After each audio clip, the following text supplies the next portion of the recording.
parts and function of the human brain. By the end of this lesson, make sure you can identify all the parts of the brain and the functions of each and every part, plus the major parts of the brain. Now, the key part of the brain that you need to understand is the cerebrum, number 2, diencephalon, number 3, pituitary gland, number 4, brainstem, and number 5, cerebrum. I believe you are making short notes. Okay, let's start by seeing the two hemispheres of the brain. This, right? The inner side of one of the halves. Well, that's basically what we're looking at. It's the inner side of one of the hemispheres. Okay? So let's get rid of that and look at the different parts. We can broadly divide our brain into 3 parts.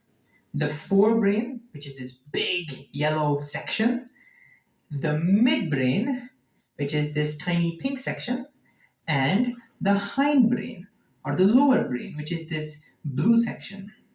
Usually when we say humans have big brain, you're basically talking about this forebrain section. Okay? And then the midbrain is actually the beginning part of the brain stem. Brain stem is on top of which the forebrain sits. The brain stem connects the forebrain to the spinal cord. This continues as the spinal cord. So the beginning section of that brain stem is what we call as the midbrain.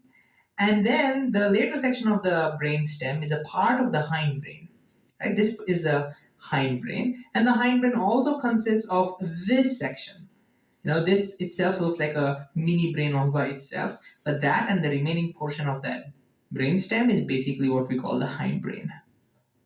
Okay, so what are the functions of them? Before we get into the details, you get a broad sense of what these parts do. We can think that the forebrain is responsible for all the voluntary functions, and the midbrain and the hindbrain together are responsible for all the involuntary functions. So when I say voluntary, think about all the actions that you carry out consciously by thinking about them, like to take a walk, or maybe to talk to someone, or decide to watch this video about brains. So all of that is from your forebrain. And of course, we'll talk more details about that in a second. And when I say involuntary functions, there are some functions that are happening in your body which are not in control, which you're not in control of. For example, your heart beating, or maybe your digestion. You're not in control of those, right? So those are mostly taken care by your midbrain and the hindbrain.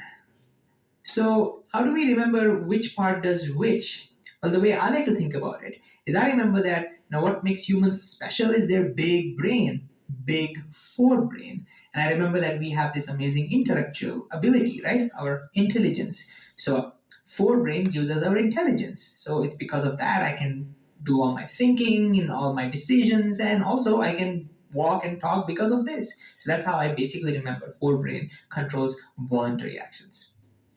With this in mind, let's look at the functions and the parts in a little bit more detail. So let's zoom out a little bit, and I've made some space so that we can write more parts. So let's start with the forebrain. If you look at the forebrain, you can again kind of see 2 sections of it. The outer section, which contains a lot of folds, and the inner section. Let me shade that inner section a little bit darker so we can identify that.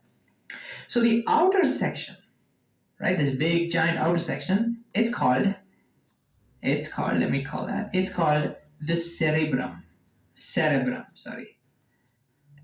The cerebrum. This whole outer section, which I have colored with light yellow, is the cerebrum. And we're not going to look at further parts of that, okay? So that's the outer section for us. If you look at the inner section, we're going to look at 3 parts of the inner section, okay? One part, which is over here. So let me put an arrow mark like this. Then one part, which is a little below that, which I'm going to write over here somewhere. Okay, wait a second.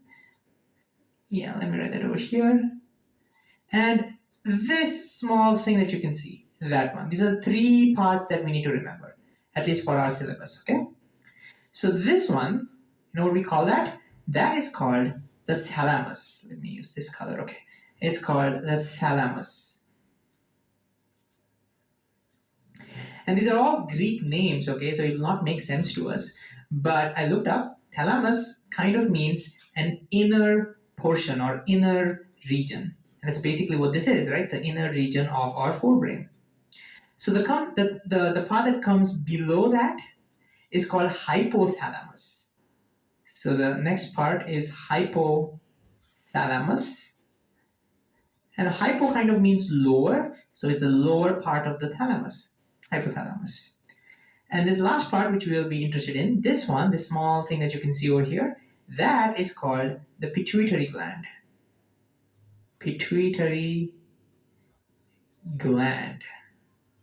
Right, this part over here. Okay, so these are the 4 parts of our forebrain. So these are the only parts that we'll concentrate on. So let me just put them together. So this is your forebrain parts. All right, so what do they do? What are their functions? We don't have to look at the individual functions. We don't have to do that. But the forebrain as a whole, what does it do? Well, one of the things, like we already said, voluntary functions, but again, let's dig a little deeper. What does it do? Well, one of the things that you can think of is thinking, right? And when I say thinking, I'm including a lot of things over here because there's not much space.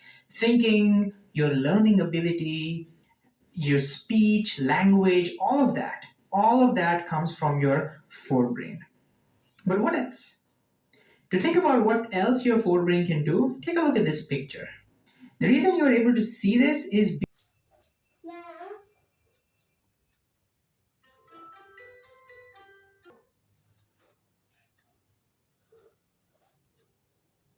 actually see 2 distinct regions over there. So one region, one lump over here, and one more here, right? So this one, let me use a different color, right? So this one over here, it's called pons. That's the name given to it, pons. Again, I know, little weird name. It's Latin, again, it means bridge. It's kind of like bridging between the middle brain and this bottom part. That brings us to this bottom part, which is pretty important for us. The bottom one is called, let me write that down right here. It's called medulla oblongata. Okay, we're going to look at its functions separately. And then you can look at this big region. Let's make it dark so we can see that. So this region, which kind of looks like a brain on its own, is called cerebellum. Do not confuse that with cerebrum. Cerebrum is the biggest part of our brain.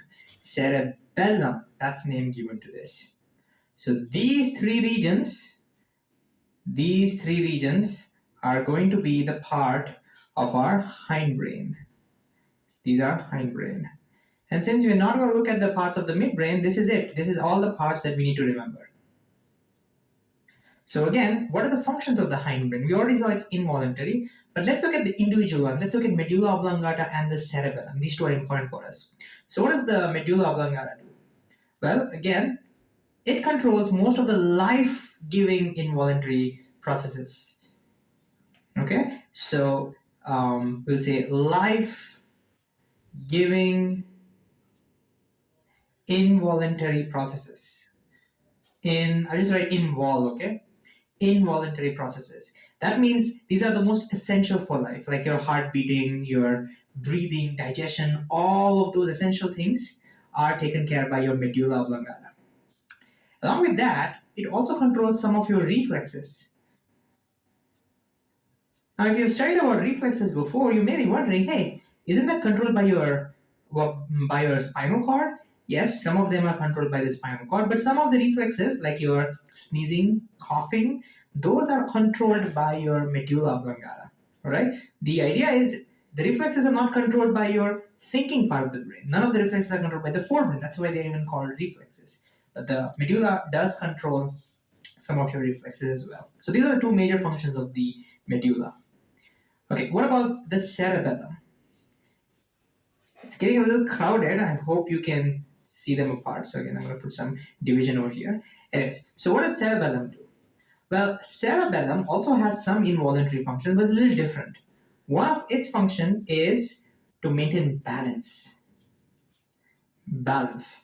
Now, what I mean by this is, if you want to do even the simplest of the simplest tasks, like walking or maybe holding a cup, these things requires careful calculation, coordination. You have to think about where the gravity is and all of those stuff, right? If you try to build a robot, it's then you actually see how complicated those things are. But we do it with ease. That's because of our cerebellum. You may be wondering, what about the midbrain? So this is our midbrain, right? We're now going to look at the parts of the midbrain. Midbrain also controls some of the involuntary functions. For example, when you shine light in your eyes, your pupils become smaller. That is controlled by your midbrain. So the midbrain also controls some of your involuntary functions, but we're not going to look at that. And this is pretty much it for us. So I believe you have enjoyed the lesson. If you like it, kindly subscribe.